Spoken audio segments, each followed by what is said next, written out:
So that's my overarching mission, to create a better tomorrow.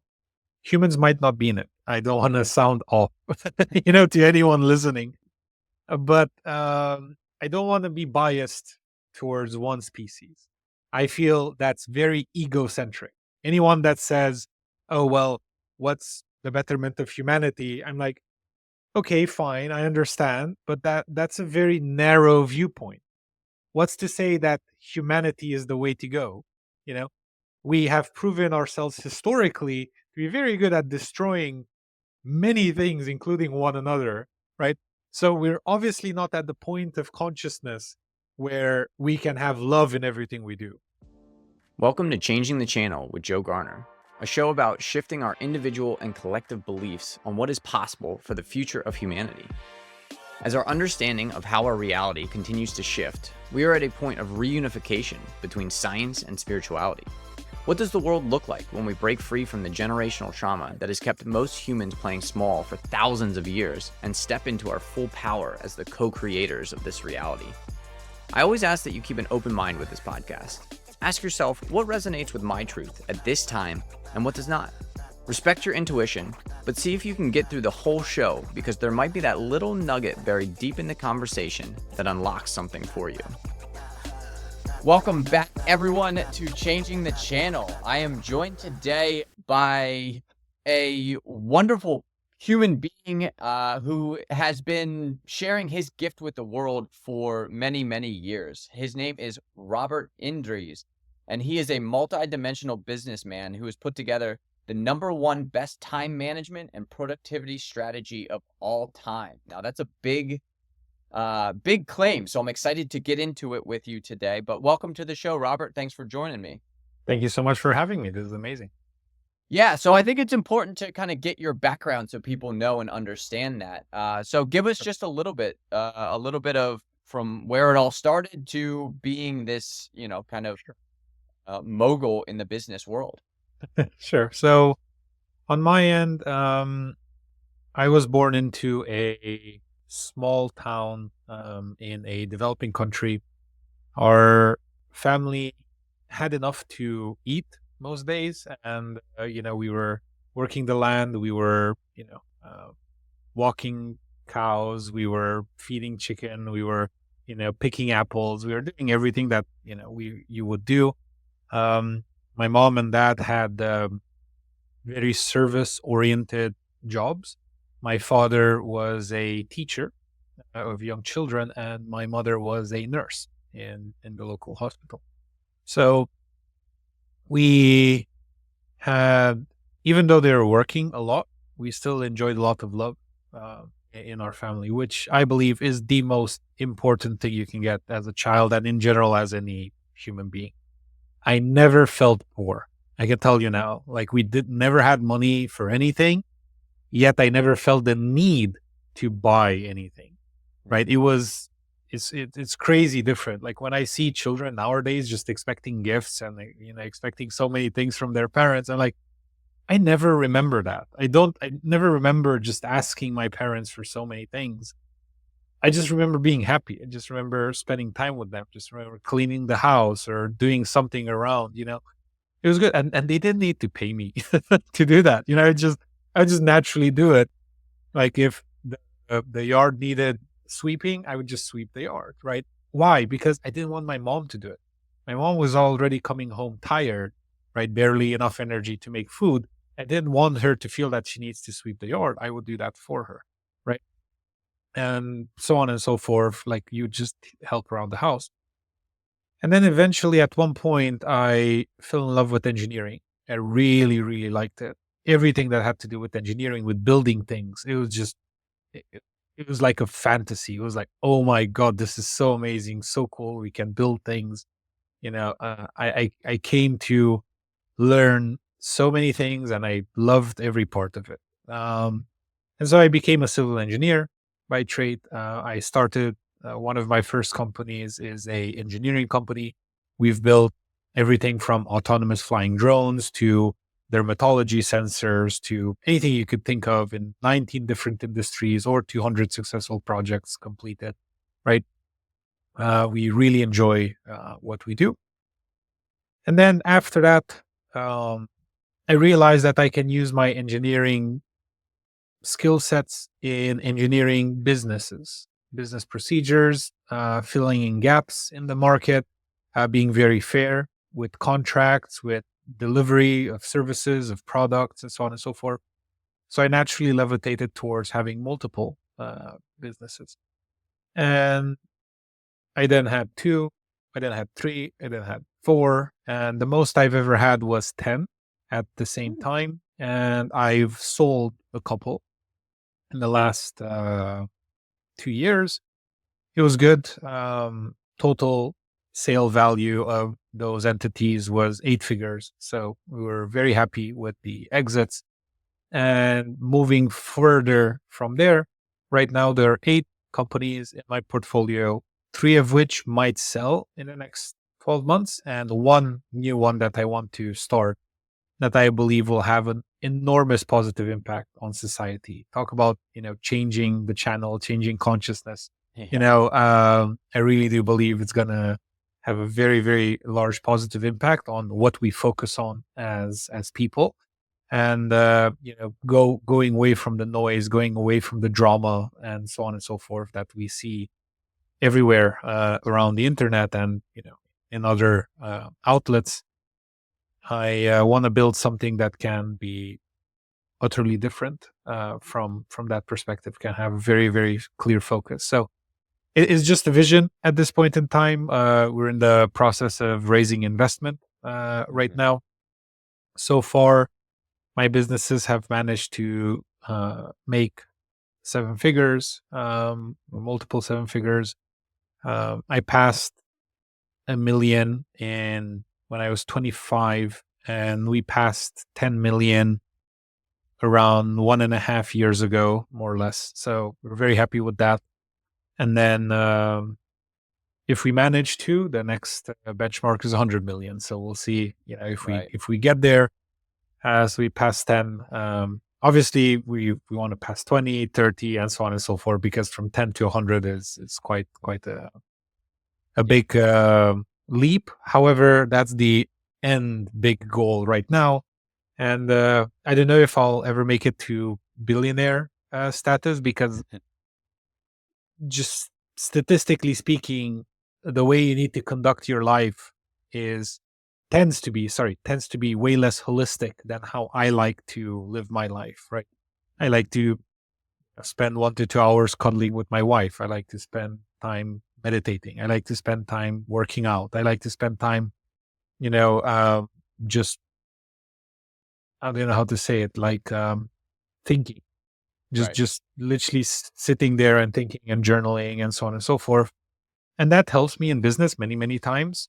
90% of my journaling has to do with my career and, the impact I want to have. At the same time, it's not the type of thinking and journaling like, how do I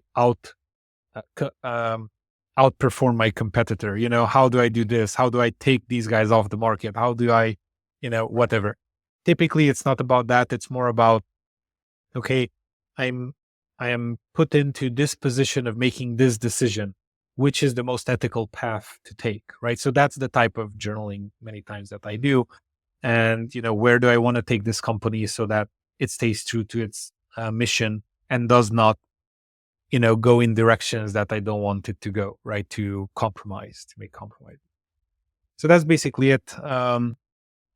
Very compromise averse when it comes to our missions and why our businesses exist.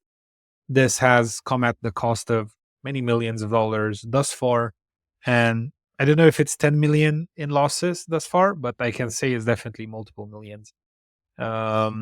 Because we just turned down so much business of people that we don't want to work with, or industries we do not want to work in. Right. And so, very fruitful from a monetary perspective, but it's against my values. And so those are the type of things that I care about. The journey to finding myself started with a shift in how I viewed my health. That is why I am proud to partner with Purium, the transformation company.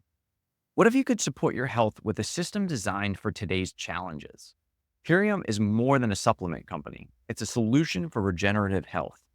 Their whole food products include the only clinically proven glyphosate detox, helping you eliminate the toxic buildup caused by modern farming. Pair that with Beyond Organic superfoods and the most efficient source of protein on the planet, and you've got a powerhouse combination to build muscle, improve digestion, and fuel your energy levels, all while promoting deeper sleep. Plus, Purium is mission driven with planetary health in mind. They're proud to lead the way in a plastic free movement using biodegradable packaging as much as possible. True health freedom starts here. Experience the power of this regenerative healing system for yourself and witness your own transformation take place. You get 60 days to try it. And if you truly don't feel any benefit, you get fully refunded. I have personally been using the daily Core 4 products and have noticed an increase in my energy and the depth of my sleep. Use the link in the descriptions to get started today and receive at least $50 off your first order over $75. So has your guiding your guiding light always been kind of the betterment of humanity, how to make humans' lives better, or has that kind of shifted over time? Like what was that journey from first business to, Yep. 12th or 13th business? So my vision has less to do with humanity per se. My vision tends to be creating a better tomorrow. So that's my overarching mission, to create a better tomorrow. Humans might not be in it. I don't want to sound off, to anyone listening, but I don't want to be biased towards one species. I feel that's very egocentric. Anyone that says, "Oh well, what's the betterment of humanity?" I'm like, okay, fine, I understand, but that's a very narrow viewpoint. What's to say that humanity is the way to go?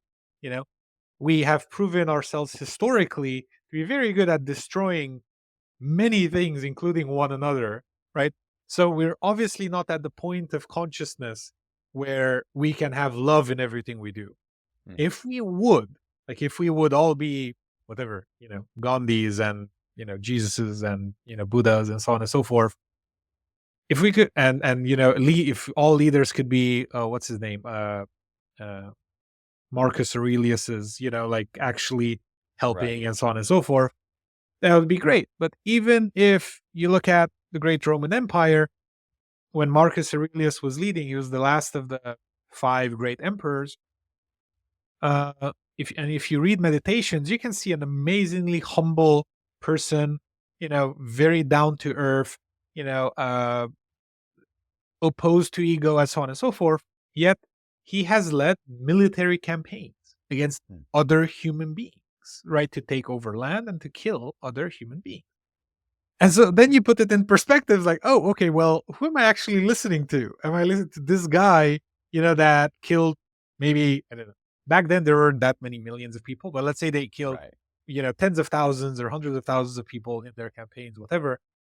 So causing a lot of misery and death and so on and so forth. At the same time, if they wouldn't have done that, the pre-Germanic tribes, the Gauls, would have attacked, Right.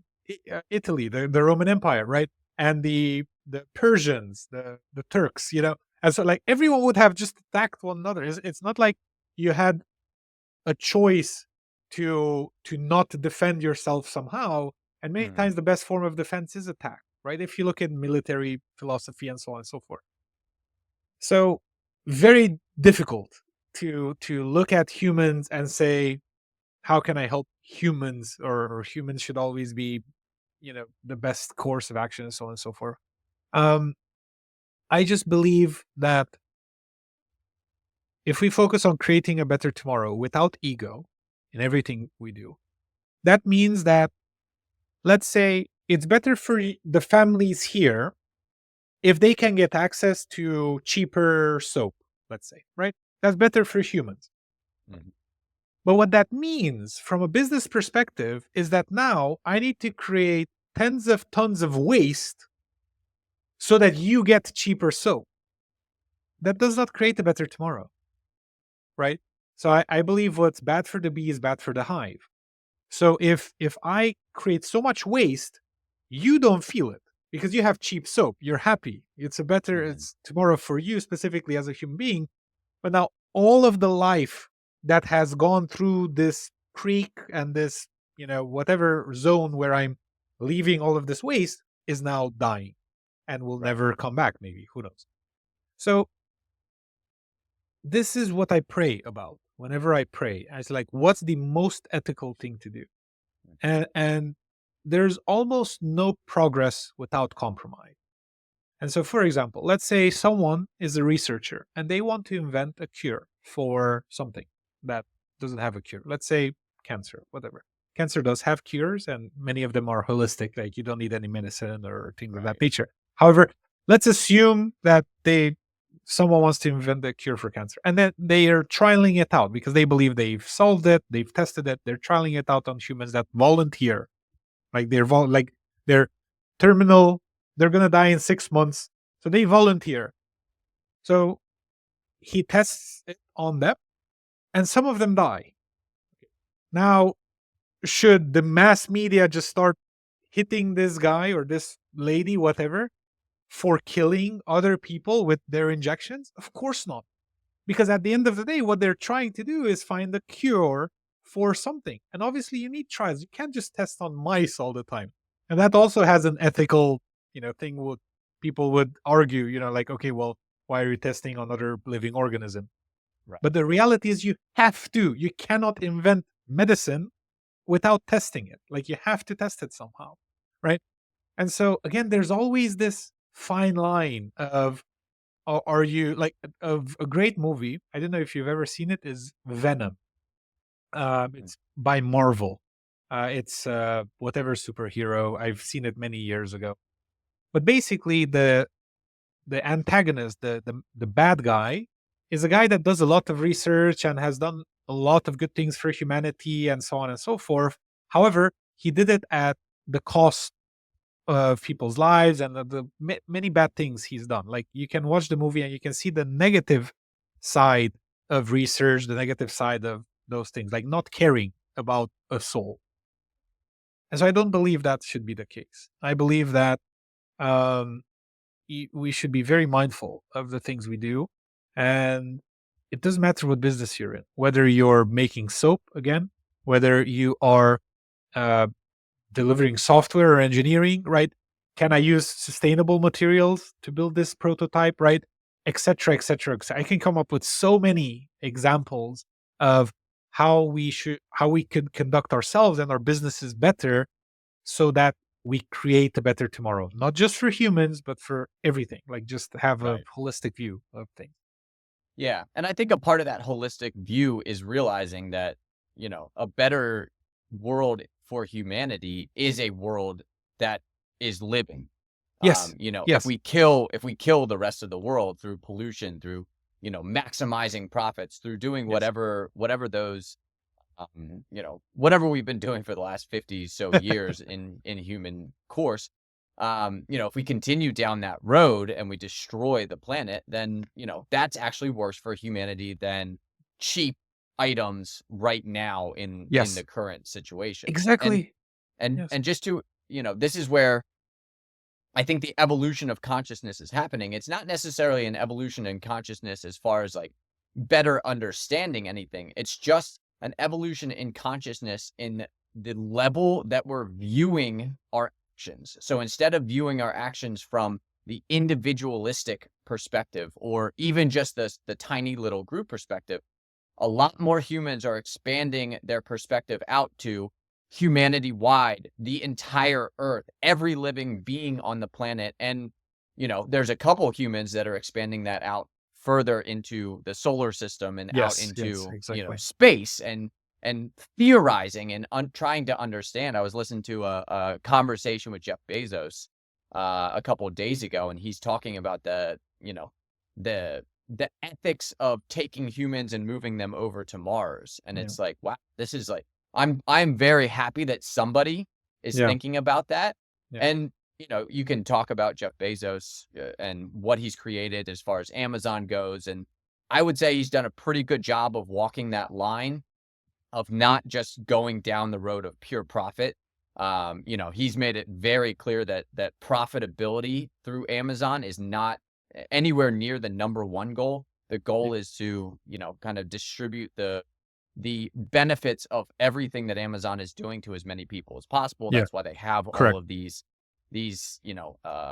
associated businesses with Amazon, and it's not just Amazon underneath the Yeah. entire umbrella. But yeah, Correct. it's that's the shift in consciousness that I think is happening. It's not necessarily like, oh, we learned this is the wrong way and this is how we do it. It's just taking our perspective a little bit further than just you, me, one person or another. And it's interesting. There's definitely a prevailing thought that, at least in the Western civilization, that the only way you're going to get that perspective to expand is if you get people out of the abject poverty that they're in. And I think that's kind of a misnomer. I think, the fact that people are in poverty does not necessarily mean that they're going to shrink their consciousness, their perspective to the individual. I think that it's born out of maybe the idea of fight or flight. And when you're in fight or flight, like, you do tend to focus on a very small group. But are you seeking a path to inner peace and personal transformation? Check out my website, where I offer free weekly guided meditations designed to help you reconnect with your inner self and navigate your day with mindfulness. Whether you're new to meditation or looking to deepen your practice, our sessions provide a supportive space for growth. Join our community today and start your journey towards a more balanced and conscious life. Visit joegarner.net and sign up for our free weekly meditation. Find the link in the show notes. So I want to make a few notes, if I may, on what you said. So number one, there is no such thing as people being poor. It's people keeping themselves poor. You cannot be poor. You are making yourself poor, right? No one's forcing you to go in debt. No one's forcing you to live in the specific apartment you have. No one's forcing you to buy the specific car you want to buy. No one's forcing you to get that, $250,000 education. No one's forcing you to do the things that you are doing, right? And so people are making themselves poor. Almost every single, I have yet to meet, I have met many, many people. I have yet to meet one person that is poor. Most people make themselves poor because you talk to them and you see what they eat, you see how they conduct themselves. You see people, I kid you not, you see people that make a couple $100 a month in other countries. I'm not talking about the US, and they have a $1,500 phone. I kid you not. And many times they got it on a loan, like they're paying monthly to own that phone. I'm like, you don't need that phone. You are literally keeping yourself poor, right? My phone costs, I kid you not, my phone costs $200, right? And I intentionally buy cheap phones because what I use a phone for is to take pictures and to have calls and send messages, text messages. That's it. That's all I need the phone for, right? I don't need the latest CPU. I don't need the latest graphical processor. I don't need that stuff to make use of a phone for what it's made to be used for, right? And so I see it all the time. Whenever I see someone with a very expensive phone that's not the ultra millionaire, like literally, like they bought a phone and it didn't even blip on their balance sheet, I already know that their mental is a poor person mental, right? Because at the end of the day, they're not making as much money to warrant buying something that costs, over $1,000 when a $200 option is available, right? 5 times cheaper, right? 5 times cheaper means 80% cheaper. It's like an 80% discount on a tool that you would use. Okay, so moving on from there. So there aren't people that are in abject poverty. There are people that are keeping themselves there intentionally with the thoughts, decisions, and actions, that they are conducting every single day. Number two, Jesus was poor. Gandhi was poor, right? The Buddha was a prince, but then he became poor because he didn't choose his royal lifestyle and so on and so forth, right? So you don't need any money to survive. You can literally just get the job now, get any job, and you will self-sustain. And that's it. End of story. Literally end of. You do not need to compromise on your values, right? You can do what's best for you, for humanity, and so on and so forth. You can be a cook. You can be a builder, of buildings. You can be a customer service representative. You can be a content writer. You can be whatever. Like, you find a job, you add value to society in whatever is aligned with your values, like whatever you're talented in, and you actually can add value in. I don't suggest, like, I still remember I was in a barber shop. I was getting a haircut, and they're asking me questions. I don't mind when they do. It's just sometimes they're very, very talkative. They're like asking me a million questions, and they found out I'm an engineer. I'm like, oh, that's so cool. You should talk to my son. Like, oh, is he an engineer too? I'm like, no, I'm pushing him to become one because he doesn't want to be one, but I'm telling him that there's a lot of money there and he should. I'm like, you're doing him such a disservice. Please stop. Please stop immediately. If that person does not want to be an engineer, do not force them. We don't need crappy engineers. There are enough crappy engineers. What we need is for people to do what they love doing every day. What we need is for people to wake up happy, to have a job that they care about, that they want to be there, that they feel they add value, and so on and so forth. We don't need people to try to make more money. We need people to try to be happier every single day of their lives, right? Because guess what? If you're happier, you can be more productive, you can add more value, you can make more money eventually in any industry. You can make money. It's a, to say that, oh, you need to become a doctor to make a lot of money, or you need to be a lawyer or an engineer or whatever. No, simply not true. Not true. I can tell you millions of examples of people that have done whatever they want to do. Like, for example, there's this woman in Africa that has made it her mission to recycle tires because there's a pandemic, not a pandemic, but it's like a horrible issue in Nigeria, for example. Everyone's just leaving their worn tires everywhere. And so it's just fields and fields, many acres of just tires. And so she said, I'm going to build a business that reuses this and creates something useful out of it. And so she did. And she makes money out of it. And that's it. This is what she wants to do. She's happy doing what she wants to do. She didn't need to become a lawyer. She didn't need to become an engineer. She's in recycling, right? And this woman in a male-dominated country is the owner of this business that has so many men working for her, right? She's literally shifting both the recycling of the country and the perspective that women can be entrepreneurs, women can lead teams, women can lead companies, and so on and so forth. She's helping their society on so many levels, right? And so that's my point there. Like, you don't need to have money. You can be poor and still choose well, right? You don't. And abstract poverty, again, if you are living in abstract poverty, you need to understand that you're there because of you, because you go into debt, because you don't know how to manage yourself, because whatever. And so the moment you take full responsibility for that and not blame the government, not blame your boss, not blame anyone, just take responsibility for your financial status, get the skills you need, get the job you want, get whatever it is, you can do it, right? Whomever's listening, whomever needs to hear this, right? You can get that job that you want and that you're good at and that you can add value in, and then make as much money as you want from there, right? And just live a nice life. Yeah, and even if you're born into that, the opportunities Of are course. there. Exactly. You can be born into it. It's a very good point. You can be born into it, but anything after 12, like 14, 15 years, whatever, whenever you can start having jobs and, actually doing something for yourself, that's it. Because how much does it cost to live? Even in a country like the US, you can buy food for like $1 a meal, or let's say $2 a meal. So you need 3 meals a day. So that's $6. So for $6, you can live a day. Okay, so that's 60 per 10 days, and that's $180 in 30 days.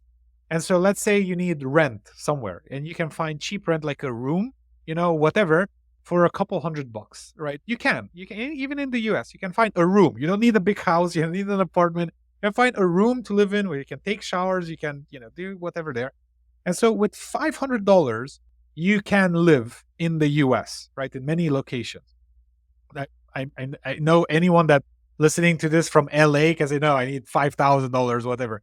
Right. You don't need to live in LA if you want to live below that. Just the point. If you want to live there, guess what? The jobs in LA pay more because they know that people locally need to pay $5,000 or whatever it is, or New York. I'm making this stuff up.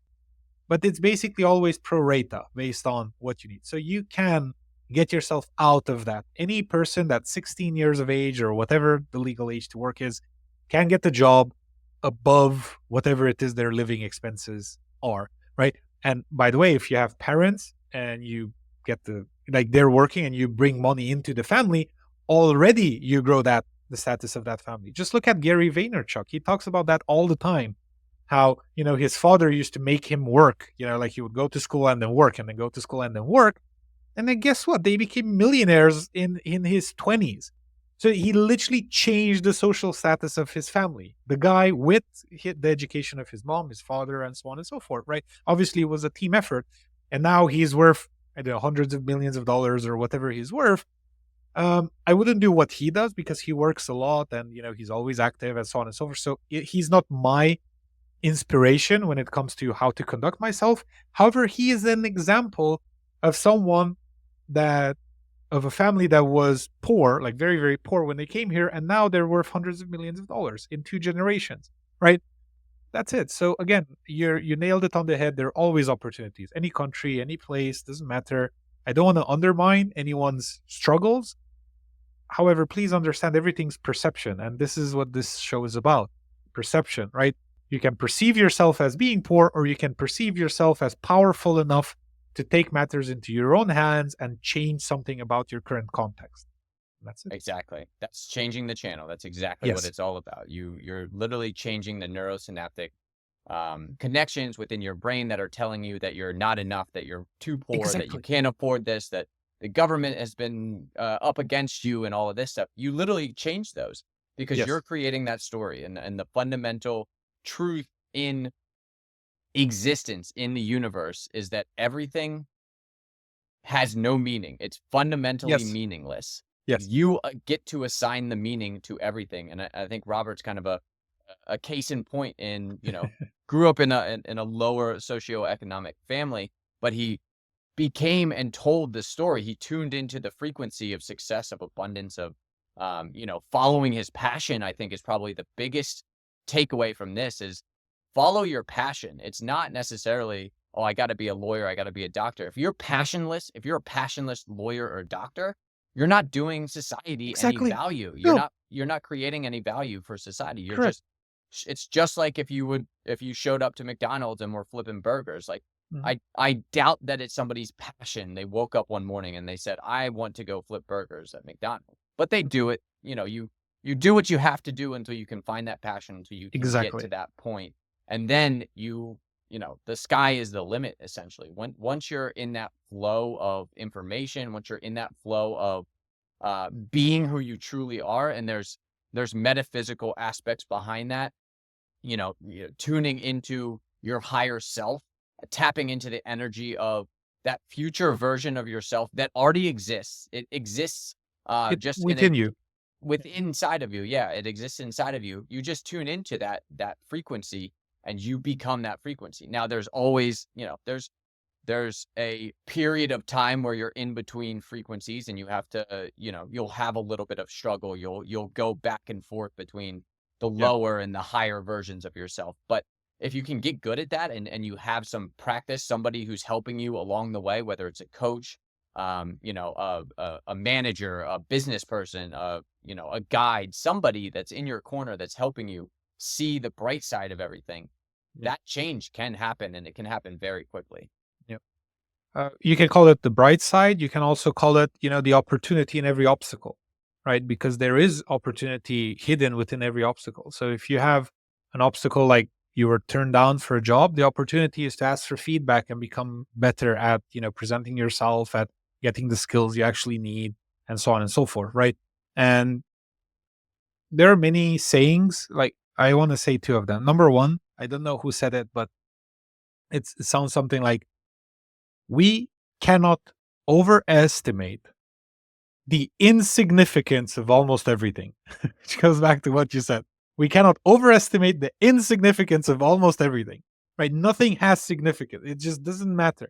And I have this conversation sometimes with other people, and I say, look, if I would die tomorrow, no one, statistically speaking, out of $8 billion, no one would notice that I just died. And if you die, no one would notice you just died. The history would just unfold with or without you. If Edison wouldn't have invented the light bulb, someone else would have. I kid you, like impossible that someone else wouldn't have figured it out. Don't tell me Edison was the only person that could invent it. No, of course not. Don't tell me that only Elon Musk could build the electric car the way he did. No, they could have been other people. However, these are the people that we know, that we look for in terms of history, examples, and so on and so forth. However, if they wouldn't have existed, someone else would have taken that place. There would have been another Martin Luther King, there would have been another Nelson Mandela, there would have been another Gandhi, and so on and so forth. Just because these are the names that we attach to those icons, we can call them anywhere. Anyway, it doesn't matter. I can call Gandhi Joe, right? The name doesn't matter. The what the person stood for matters, right? What was the meaning they gave to everything, right? Like the guy literally fasted almost to death when India was fighting with Pakistan, and they're like, "You're the same people. Stop fighting with one another," right? And so on. And when someone came to him, I don't know if you saw the documentary. It's such a cool story. I mean, it's sad to a large extent, but it's a cool story.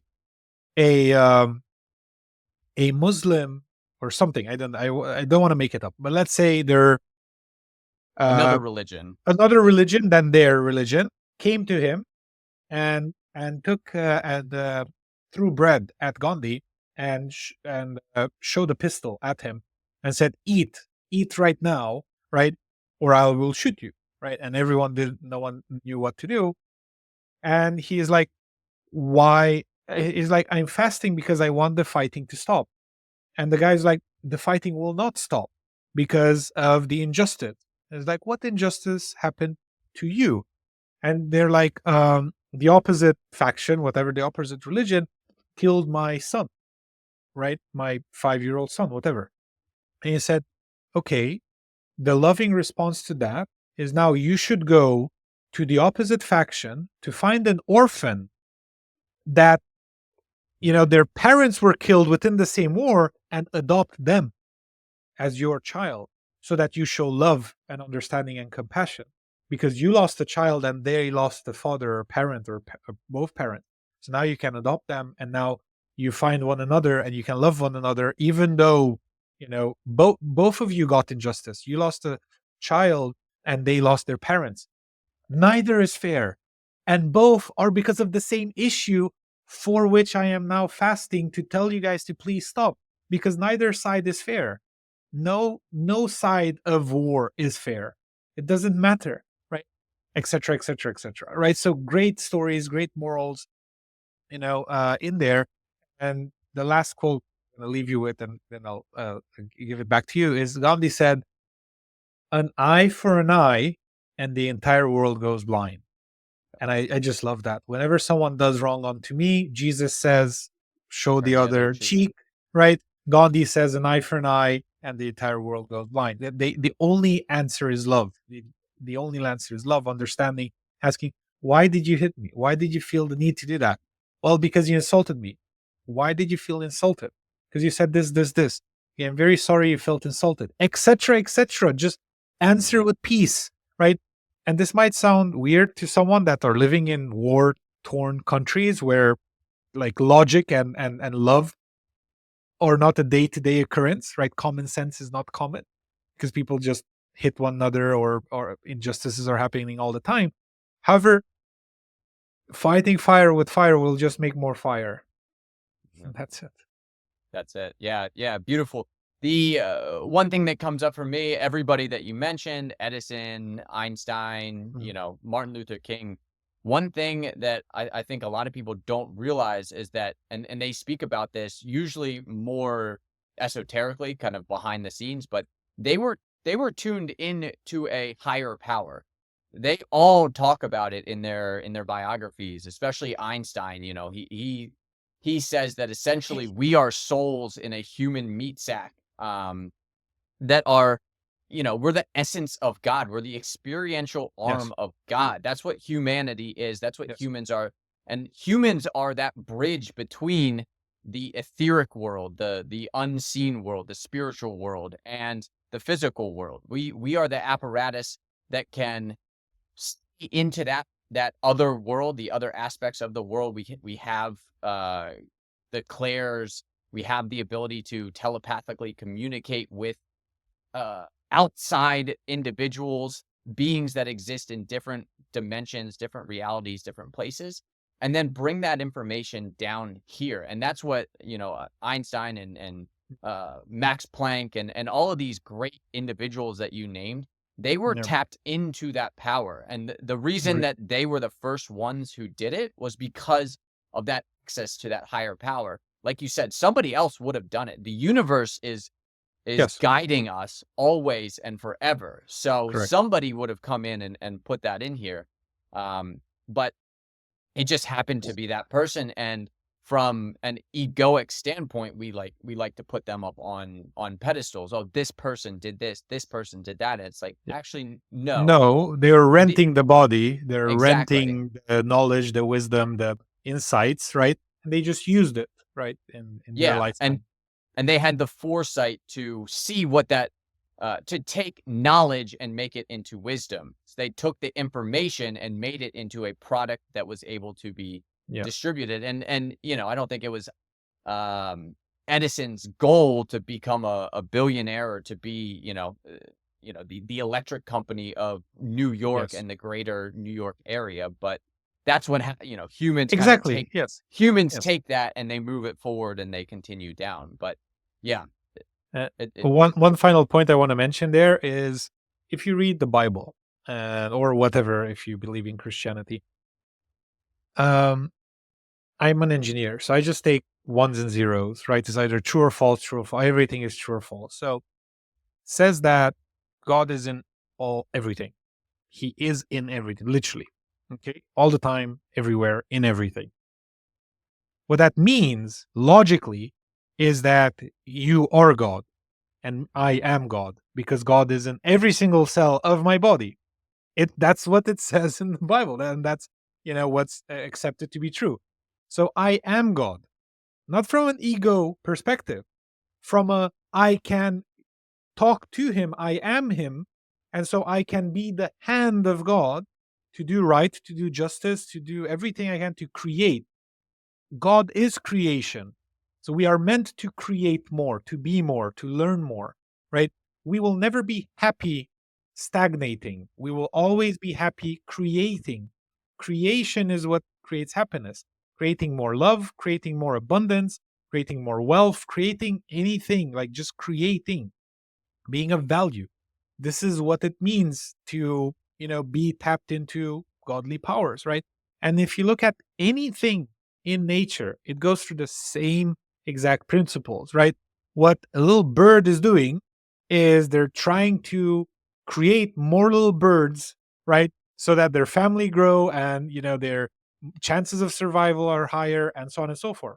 What the plant is trying to do is to create more plants, right? So that the forest grows and so on and so forth, etc. Everything just wants to create more of itself. It's the natural way of doing, because we are God. So God wants us to create, but not create in malevolence, create in love, create in, the way we can do good and be good, right, in the world. And so anyone that believes for any second, that God left them, or, God isn't speaking to them or whatever, you're just not listening. That's right. they're always there. You're just not tapping into that, right? And you said something earlier of people can sometimes be in between um, um, vibrations or something, Right. right? Channels. They're In between channels, yes. You can't really be in between. You can either be on one or on another. So you can go from one to another. And it never actually 100% changes the channel. Like, let's say I've changed the channel to Deca Millionaire, right? Okay, we've made tens of millions. We're very happy, we're very okay, and so on and so forth. However, I have bad days, right? You do have bad days. Like if something bad happens, like someone in the family has an accident, something bad happens to one of the companies and so on, you have bad days. But, or you just feel low, like maybe you ate something you shouldn't have, whatever, right? And so you have bad days, and now everything is, oh my God, imposter syndrome. Should I do this? Should I not? You're doubting yourself. You don't know. You don't want to wake up. You don't want to work. It's literally like this still happens, right? It's like we were talking before the show about cold showers. It never gets easier, right? You just become better at it, right? Like you become better at seeing the pattern. I literally the other day, I kid you not, I think it was this weekend, I woke up, I felt I'm in low energy. I just felt it. You become aware of it more right. better, right, as time goes on. And I just conducted myself for a few hours to see if it goes away. It hasn't. I immediately went to my wife and I said, "Darling, I am in a very low energy today. If I say or do anything that is off-putting to you in any way, please know that it has nothing to do with you. I am in a low energy. I don't want to take it out on you. Please let me just exist today. And, I want to keep loving you," and so on and so forth. That was such a strong moment of connection for us, right? She hugged me, said, "Thank you so much for letting me know. Is there anything I could do for you?" Right? Just being vulnerable and saying, "Today is not my day. I don't know what's going on, but today really I'm not feeling the vibe," right? And then she was there for me. And we just had fun. We went for a walk. It was just cool, right? And nothing bad happened. In my past, because I have a temper, or I used to have, I could snap at someone. I could be unfair or rude or anything like that. And people would say, "Robert, are you okay? Like, why are you acting like that?" I'm like, "Yeah, sorry, it just has nothing to do with you. I'm just really pissed. I don't know why. I'm just pissed. Right. Literally, I have no idea why." And so sometimes you have those feelings. And so the best thing to do is become aware, to journal about them, to meditate, to tell everyone, "Hey, I'm not having a good day. Just so you know, I think I'll be back tomorrow," but etc. etc. Right? So um just give yourself patience, right? Give Right. yourself understanding, give yourself the love that you deserve, so that you can become better day by day by day, week by week, and understand that some days are just bad. you know Yeah, yeah, that's a very important lesson, and I go through that, on my journey all the time. I was just in it for a couple days. I'm I'm kind of on this in between time in my life, and I'm trying to figure out what the next steps look like for me. And I get a little bit caught up in the, oh shoot, how am I going to make money? How am I going to bring this next dream into fruition? And then I go down into that lower resonance. And then, I woke up this morning, boom, I did my routine. I got everything that I needed to get done. I had a call with a coach that I've been using, and all of a sudden I'm in the energy of Mhm. creation, of excitement, of love and joy and peace. And, again, the goal is to, as best you can, stay in that vibration, but understand that it there is no steady vibration. If the Yes, sun was up all day, correct. there would be chaos in the world. Yeah. So there's always an ebb and flow in the Yes, in the flow of the universe, regardless of no matter what you're dealing with. yes, But you are capable of finding that balance, of finding yes. a good balance between the highs and the lows, and staying in that state for a longer period of time. But as the universe wants you to grow, as you continue to progress as a person, you can't just stay at that one single place. You have to continue to expand or contract. And, as you tune into the higher frequencies, as you tune into, and typically, one way to conceptualize the higher frequencies is just the future versions of yourself. As time passes, your frequency begins to raise. It's the natural evolution of the universe. So, when I say, tuning into your higher self, your higher frequency, anything like that, what I mean is tuning into a future version of yourself that already exists, that is loving, that is caring, that is successful, that has everything that it needs to live, survive, thrive, love, find peace, Yeah. and share that love with everybody. And that's, that's the natural progression of this universe of physicality, of, kind of the third to fourth to fifth dimension, which is what I Yeah. believe we're kind of experiencing. We're in this weird period going from this lower dimensional reality to a higher dimensional Yeah. reality. I have one point I want to say, which might help people listening as a conclusion to what you just said. So people believe the natural way of things is have, do, be, right? And so let me give you an example. When I will have $1 million, I will manage my money better. So I will be a millionaire, basically, right? So when I have, do, be, have, do, be. That's what people say. When I'll have millions or when I'll have money, I'll manage it better, blah, blah, blah, and so on and so forth, which is the opposite of reality. As long as you believe in have, do, be, you will always stay poor or not get the results you want. The reality is the opposite. It's be, do, have. What you're actually doing when you're tapping into your future self, you ask the question, how would the millionaire Joe conduct business? How would the millionaire Joe spend his money? How would the millionaire Joe invest his money, invest his time, and so on and so forth? So when you say, how would the millionaire be? Then you get into that frame of being, then you do what the millionaire would do, and you eventually, have what the millionaire has. So it's be, Right. do, have in that order. Yeah, and I think we're in an interesting period too, where people are starting to realize that the monetary success is not necessarily um, what the goal should be. It's a byproduct of being who you're Correct. Yes. naturally meant to be. Exactly. Yeah. And that's exactly what you're saying. And Yes. that's been I think that's been, whether it's been hidden or just not a very well known fact, but now almost everybody is starting to kind of awaken to that idea that, hey, I need to be the person that I was meant to be.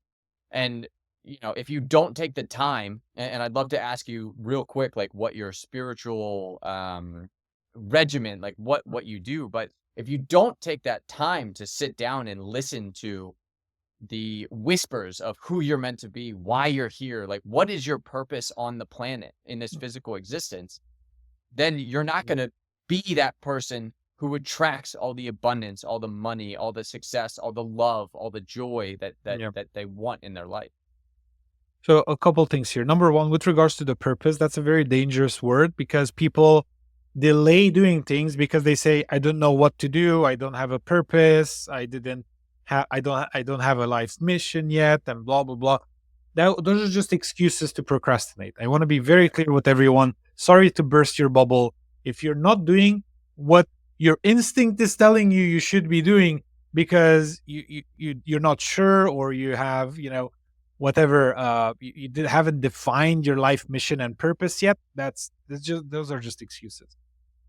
So, and now I go into my second point, which is part of my sort of routine is, number one, I allow myself to learn the things I naturally gravitate towards. So when I was an engineer, I would naturally read engineering books. I would naturally learn programming. I would naturally learn voltages, RAM and processors and everything. I would naturally learn everything that I was drawn towards. So that's number one. And this is very important. The permission to learn what I actually want to learn. Not what's the New York Times bestseller this month or whatever. What do I levitate towards? Do I levitate towards yoga? Do I levitate towards, engineering? Do I levitate towards marketing? Do I levitate towards whatever, right? So what do I naturally levitate towards? So I allow myself to learn a lot. So I learn a lot every single week. Another thing I do is I pray. And so I pray in two ways. Number one, I ask for what to do. Could you please tell me what to do in this situation? And God talks to me every single time. Many people say like God doesn't talk to you. No, he talks to you all the time. You just aren't listening, right? And so I say, what should I do in this case? And always, every single time, the right answer comes. Not once. When I listened truly and with honesty, and when I asked an honest question, I did not get the right answer. Every single time I got it. And when I say right, is the kind, the loving, the ethical answer, right? That I know in my cells that this is what's ethical. This is what should be done. So then I pray. That's one way. And the other way is through journaling. So what I say, I say, good morning, dear Father. I come to you this morning in loving prayer. I open myself to, whatever you have to tell me today, whatever. Like I just journal. It just comes, and I journal, and then I write things down. And basically, that's a form of prayer. And so I journal in that way. Moving on from there, I sometimes journal without prayer. I just, journal on things. I write things down either on the computer or in my notebooks. I have already like 10 full notebooks of, thoughts and, things that have been in my mind.